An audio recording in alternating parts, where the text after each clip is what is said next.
देखो, अब महेश ने कहा आखिर झूठ हार गया और सत्य की जीत हो गई। ऐसे ही भर्ती परीक्षा 2021। महेश, इसके बारे में दो चीज यहां पर आती है। दो चीज क्या आती है? अब इसके अंदर कई सारे अभ्यर्थी ऐसे भी थे। देखो, मैं पक्ष और विपक्ष के अंदर बात नहीं कर रहा हूं, मैं जो एकदम सत्य और सही बात है उसके ऊपर ही हम लोग बात करेंगे।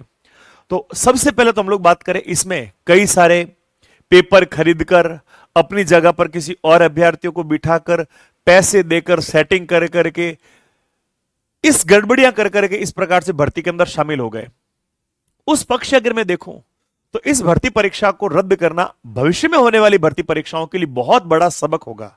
जो पेपर खरीदकर भी अगर परीक्षा देना चाहेंगे तो अब वो परीक्षा, कोई पेपर उसको ऑफर भी करेगा तो वो सोचेंगे कि यार हम पेपर खरीदने के लिए जाएं और क्या पता 2021 की तरह 4 साल नौकरी करने के बाद में भी तो उसको हटा सकते हैं। तो वो कुछ भी करने से पहले क्या करेंगे, एक बार सोचेंगे कि खाली भर्ती में पास हो जाना, सेलेक्ट हो जाना नहीं, सिलेक्शन हो जाने के बाद में भी आपके ऊपर कार्रवाई की जा सकती है, पहली बात।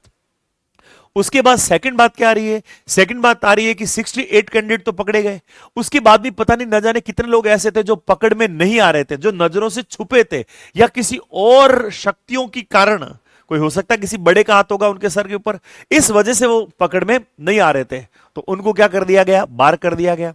तो ये तो क्या हुआ, भर्ती रद्द करके एकदम सही हुआ। लेकिन हम लोग इसको दूसरे पक्ष की तरफ से देखें तो उसमें कई सारे लोग ऐसे भी होंगे जो रात दिन मेहनत कर करके, मुझे पता है 30-35 मेरे विद्यार्थी है 2021 के बैच के जिन्होंने इतनी मेहनत की, मैं उनको कई सालों से जानता हूं और उनका कहीं कहीं इसके अंदर सेटिंग के अंदर बिल्कुल कहीं हाथ भी नहीं था। तो ऐसे विद्यार्थी जिन्होंने यूपीएससी का और आरएस का पेपर कई बार निकाला, बताओ वो कैसे यहां पे सेटिंग के अंदर आएंगे? तो ऐसे विद्यार्थी भी इस भर्ती परीक्षा के अंदर शामिल थे और उनको वो कह रहे थे एग्जाम में पास हो गए, लग गए। हमारे साथ में जो लोग आए हैं उनकी शक्ल देखते हैं तो सर हमको बार बार यही रहता है यार, लग तो गए लेकिन हमारे ऊपर एक तलवार सी लटक रही है ना। पता नहीं इस भर्ती परीक्षा के साथ में कब क्या कर दिया जाए, क्योंकि रद्द की बात तो कई सालों से चल रही थी, रद्द किया जाए, रद्द किया जाए, रद्द किया जाए, और आखिरकार आज फैसला आ ही गया, उसको रद्द कर दिया। तो बताओ ऐसे जो मेहनत का लोग थे उनका इसमें क्या कसूर था? उनका कोई कसूर था क्या?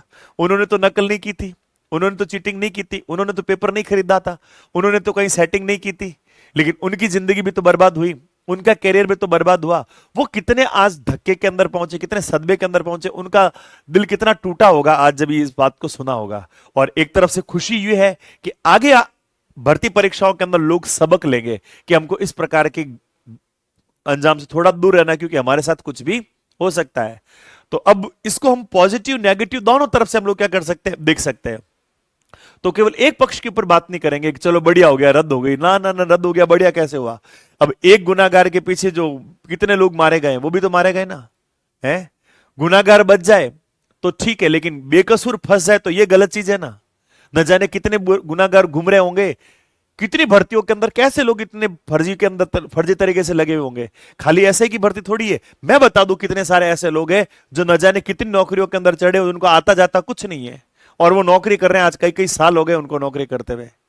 लेकिन इस भर्ती परीक्षा को ठीक है, बढ़िया काम किया, होना चाहिए लोगों को सबक देने के लिए, सबक सीखने के लिए, लेकिन बेकसूर लोग मारे गए, इसको देखकर थोड़ा क्या होता है, यूं दिल के अंदर यूं बेचैनी सी होती, घबराहट सी होती, अच्छा नहीं लगता है। उनका क्या दोष था, उन्होंने इसमें क्या किया, है ना? आओ खैर अगला प्रश्न देखते हैं।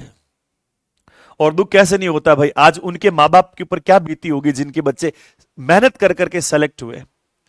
उनके घर में तो यूं आज लग रहा होगा कोई कितने बड़ा शोक है, ऐसा लग रहा होगा उनके घर में तो इस खबर को सुनने के बाद, कितनी मेहनत करके उन्होंने, सबकी कंडीशन एक जैसे नहीं होती है, पता नहीं क्या क्या जुगाड़ कर करके कैसे तैसे उन्होंने उनकी बच्चों की कोचिंग की फीस भरी होगी, कितने कितने साल उन्होंने लाइब्रेरियों के चक्कर काटे होंगे, कितनी रात उन्होंने रात को बैठ बैठ कर जग जग कर पढ़ा होगा, है ना? तो कितना उनके साथ में क्या, एक बार अपने आप को उनकी जगह रखकर देखो कि हम अगर 2021 की भर्ती परीक्षा के अंदर होते, सेलेक्ट होते, और बिना किसी गलती के हम सेलेक्ट होते, कोई हम लोगों ने 420 नहीं की, ईमानदारी से मेहनत से क्या करते, इस परीक्षा को पास करते, और फिर हम लोगों के साथ में ऐसा हो जाए तो क्या बीती होगी। देखा हम लोगों ने कई लोगों को इस प्रकार से तड़पते बिलखते और रोते हुए, इसलिए थोड़ा सा दिल यूं बेचैन सा होता है इन लोगों की बातों को जानकर।